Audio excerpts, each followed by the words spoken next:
Hi everybody and welcome to the Crafty Maven. This is Felicia. Here's the inspiration piece that I'm going to be using for today, and I'm going to be using the colors of the little spiral thing is kind of blue.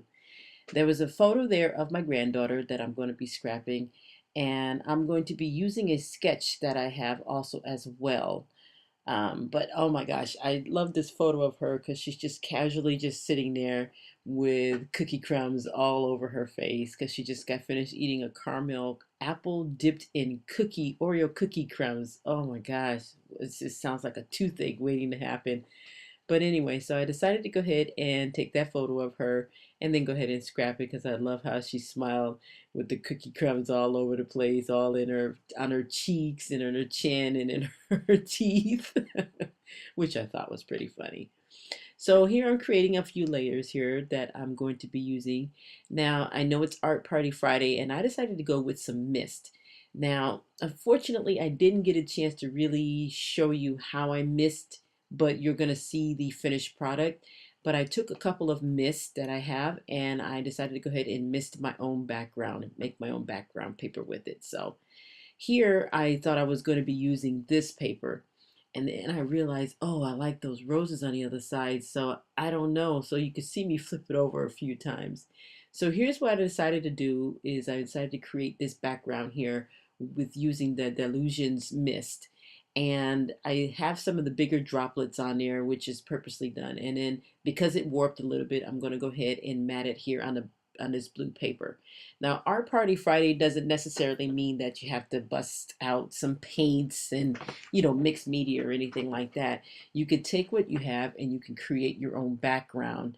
And that's what art is all about, is all about creating what your inspiration is and what your piece is. So I decided to go ahead and do that here with the dilution sprays. And it worked out perfect because I really like how that came out. So these pieces are from my December hip kit, and I'm using some of the ephemera pack that I got in the kit, and I'm also going to be using one of these little enamel dots here to cover up that hole there that says #1 fan. I put that over there because there was a woman sitting in the background, and it worked out perfect for me to get this on that background. So here I'm going to go ahead and commit to putting this down. And this is the layers, of course, with the photo. And then that is a cork ampersand, and those are cork stars that came in the ephemera pack that I have in my hip kit. And I'm using some of my glue dots to glue those down with. And I'm going to be just putting a few of those down here around that ampersand. I just like the way the ampersand look, and I like the stars, and plus they all went together. So I decided to go ahead and use that. And so now I'm going to be using this little banner here thingy at the top there. I thought this would be good because it's a pretty perfect piece there for that area. And um, let me see. And then it says this is truly epic. By the way, that's what that says at the top.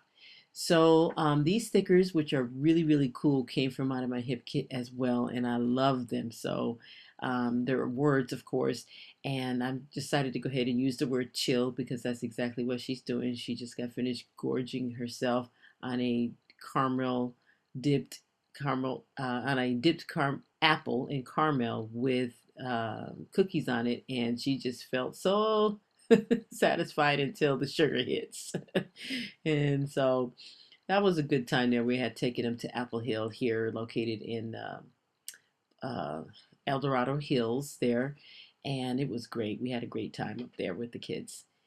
Okay, so now I'm going to be putting a few enamel stars as well. And I've realized that it did have enough black in it. So what I'm going to end up doing here is I'm going to not only just use the word chill, I'm going to add me some journaling lines, and then I'm going to add a little bit of a black mist. This layout did not take long to create, by the way. It was very simple, and I loved the fact that how it created that background. And all I did was put it in a box. I couldn't show you on the camera because the way it's set up is if I have to put the paper in the box in order for the sprays not to go all over the place. So that's what I had to do, and that's why you didn't get a chance to see that. So here I'm sprinkling some of the Heidi Swap Black mist on there now. I used three different colors here to create this background, which I really like. So I'm going to probably end up doing this once again. So here's the finished product. And I want to thank you guys for watching, and be sure to tune into the Crafty Maven for more inspiration.